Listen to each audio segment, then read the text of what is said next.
Welcome to the bias. Once again, I am Adat Odin, and today I am here to talk on a very important topic. It's lifetime success. Like, is it based on religion or based on hard work principle? Well, before I begin this video, I have to make this disclaimer because number one, I am a Christian, and number two, most of the things I shall say, I shall premise it on my belief. Number three, when one intends to say the truth once, it's risking being offensive. So for the content of this video, it might be offensive to some. However, my request is take the parts that you can learn from, but try to open your mind so you will understand the truth when you hear one. So for today, we'll be looking at lifetime success. Is it about religion or is it about hard work principle? Well, before we continue, we'll need to understand why is religion, because every religion seeks to answer one spiritual problem. And take for instance, Islam means submission to the will of Allah. So every Muslim live a life of total submission to the will of Allah, and that is the ultimate goal of Islam. The ultimate goal of Christianity is to gain eternity and to reign with Christ in his second millennial kingdom age. And that is the intention of every Christian. So no matter what a Christian does, every good Christian ultimate goal is to make heaven at the end of the day. Buddhism, on the contrary, has this ontological question, which is to free the soul of man. Ekanka also have a similar ontological goal, which is also to free the soul of man. And so every atheist lives a life. The ultimate spiritual goal of every atheist is to become a conscious co-worker with his creator. So this is the fundamental thing religion is trying to address. However, sometimes we confuse what the religion is trying to address and what life is. The religion contains information that can assist us to grow in life and become better people. The principle of success is inside the Bible.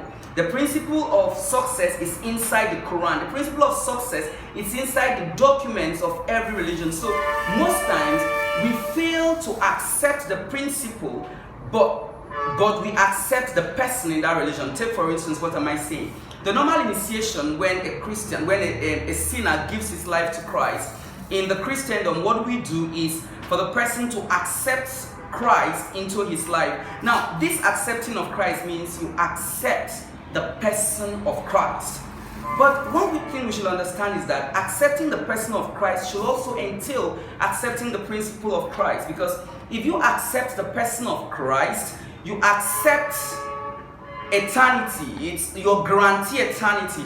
But if you accept the principle of Christ, which is the principle of hard work, the principle of diligence, the principle of time management, the principle of goal setting, the principle of adaptation, you are bound to become successful.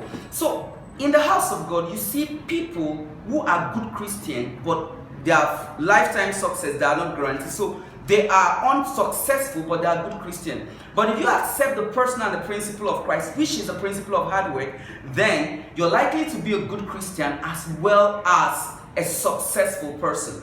Take for instance, in Deuteronomy chapter 8, verse 18, the Bible says, and now remember he the Lord thy God, for it is he who giveth thee power to create wealth, so that he may confirm the promises he made to your father. That's to say that in the process of naturalization, the power to create wealth comes. It has nothing to do with whether you pay tithe or not, but that's another argument altogether. Now, however, let's also refer to the book of Proverbs 22:29. It says, seest thou a man who is diligent in his work? It did not say, seest thou a Christian. It did not say, seest thou a pastor. It did not say, seest thou a bishop. Anyone who is diligent in his business, he shall stand before kings and not before men. So that if you accept the principle of Christ and you reject the personality of Christ, you may go to hell, but you live a successful life.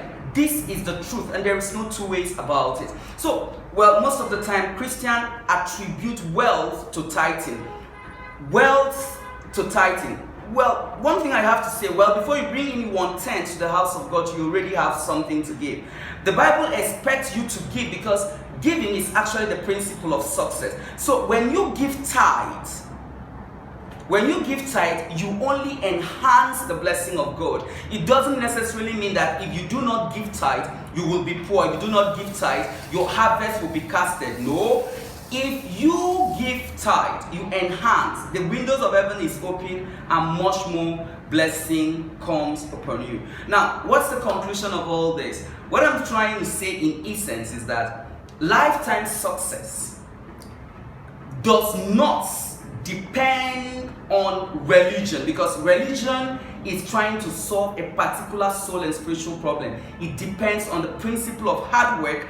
Religion actually, well, has something to do, because for Christians there is a place of empowerment, and that comes in prayer and fasting. So during prayer and fasting, your eye is open, revelation is given to you, idea is given to you. But for you to actualize the idea, you need to work hard to bring it to fruition. And for non-Christians, whether you are religious or you're not religious, once you follow the principle of hard work, success is guaranteed. Thank you for listening.